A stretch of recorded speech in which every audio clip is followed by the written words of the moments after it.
ಆಗಮಿಸಿದಂತ ನಮ್ಮ ರಾಜ್ಯದ ನಮ್ಮ ಸಂಘಟನೆಯ ಯುವ ಮುಖಂಡರಾದಂಥ ದತ್ತಾತ್ರೇಯ ಅವರೇ, ಸನ್ಮಾನಿಸಿದ ಅಶೋಕ್ ನಾಯ್ಕ ಅವರೇ, ನಮ್ಮ ಹಿರಿಯರಂತ ಸನ್ಮಾನಿಸಿದ ರುದ್ರೇಗೌಡರವರೇ, ನಮ್ಮ ಜಿಲ್ಲೆನೂ ಕೂಡ ಸೇರ್ಕೊಂಡು ನಮ್ಮ ವಿಭಾಗದ ಪ್ರಭಾರಿಗಳಾದಂಥ ಸನ್ಮಾನಿಸಿದ ಸಿದ್ದರಾಮಯ್ಯ ಅವರೇ, ನಮ್ಮ ಪತ್ರಿಕಾ ಪಕ್ಷದ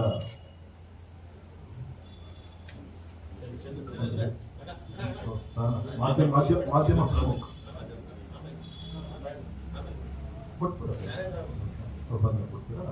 ಮಾಧ್ಯಮ ಪ್ರಮುಖರಾದಂಥ ಚಂದ್ರಶೇಖರ್ ಅವರೇ, ಸನ್ಮಾನಿಸಿದ ಕುಮಾರಸ್ವಾಮಿಗಳೇ, ಸನ್ಮಾನಿಸಿದ ಜ್ಯೋತಿ ಪ್ರಕಾಶ್ ಅವರೇ, ಅತ್ಯಂತ ಸದಾ ಗಂಭೀರವಾಗಿ ಇರುವಂತಹ ನಮ್ಮ ವಕೀಲರು, ನಮ್ಮ ಭದ್ರಾವತಿಯ ಮುಖಂಡರಾದಂಥ ರುದ್ರೇಶ್ ಅವರೇ, ಹಿರಿಯಂತ ಬೆಳಗಿ ಕೃಷ್ಣಮೂರ್ತಿ ಅವರೇ, ಸನ್ಮಾನಿಸಿದ ಸಂತೋಷ್ ಅವರೇ, ಬಂದಂತೆಲ್ಲ ಆತ್ಮೀಯ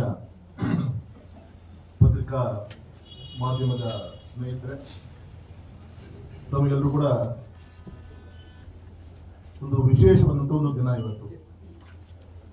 ಆಪರೇಷನ್ ಸಿಂಧೂರ್ ಮೊದಲ ಒಂದು ವಾರ್ಷಿಕೋತ್ಸವದ ಒಂದು ದಿನ ಇವತ್ತು. ಆಪರೇಷನ್ ಸಿಂಧೂರ್ ನಡೆದು ಒಂದು ವರ್ಷ ಆಗಿದೆ. ತಮಗೆಲ್ಲರೂ ಕೂಡ ಗೊತ್ತಿದೆ, ಪೆಹಲ್ಗಾವಲ್ಲಿ 26 ಅಮಾಯಕ ಭಾರತೀಯರನ್ನ ಧರ್ಮವನ್ನ ಕೇಳಿ ಹತ್ಯೆ ಮಾಡಿದಂತ ಉಗ್ರರಿಗೆ ಭಾರತ ನೀಡಿದಂತ ಒಂದು ದಿಟ್ಟ ಪ್ರತ್ಯುತ್ತರ ಆಪರೇಷನ್ ಸಿಂಧೂರ್ ಈಗಾಗಲೇ ಇತಿಹಾಸದಲ್ಲಿ ದಾಖಲೆ ಆಗಿದೆ.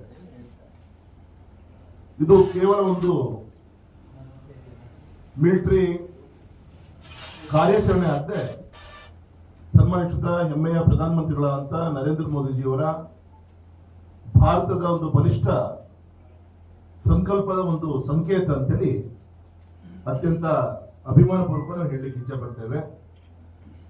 ನಮ್ಮ ಅಮಾಯಕ ನಾಗರಿಕರ ಒಂದು ರಕ್ತಕ್ಕೆ ಉತ್ತರವಾಗಿ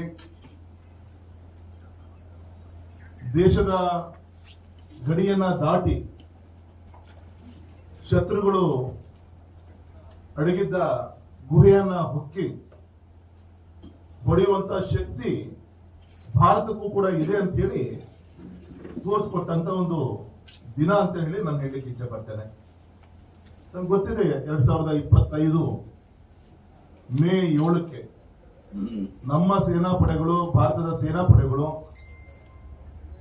ಪಾಕಿಸ್ತಾನದ ಒಳಗೆ ನುಗ್ಗಿ ಉಗ್ರರನ್ನ ನೆಲೆಗಳನ್ನ ಸುಮಾರು 9 ರಿಂದ 10 ನೆಲೆಗಳನ್ನ ಧ್ವಂಸ ಮಾಡಿದಂತ ದಿನನೂ ಕೂಡ ಹೌದು.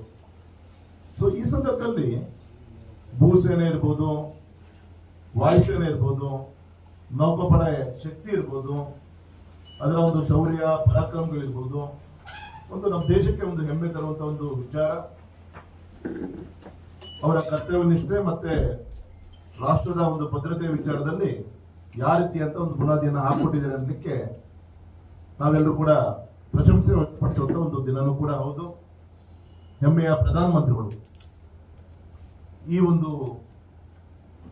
ಉಗ್ರಗಾಮಿ ಚಟುವಟಿಕೆಗಳನ್ನ ಝೀರೋ ಟಾಲರೆನ್ಸ್ ಅನ್ನ ಗುರಿಯಾಗಿಟ್ಕೊಂಡು ದೇಶವನ್ನ ನಡೆಸ್ತಾ ಇದ್ದಾರೆ.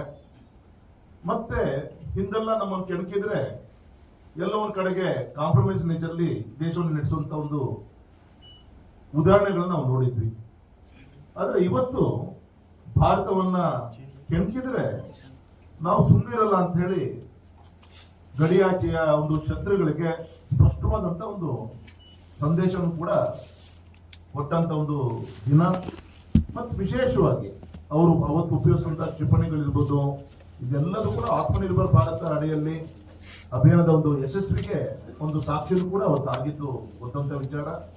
ಹಾಗಾಗಿ ಇವತ್ತಿನ ಒಂದು ದಿನವನ್ನ ನಮ್ಮ ದೇಶದ ಎಲ್ಲ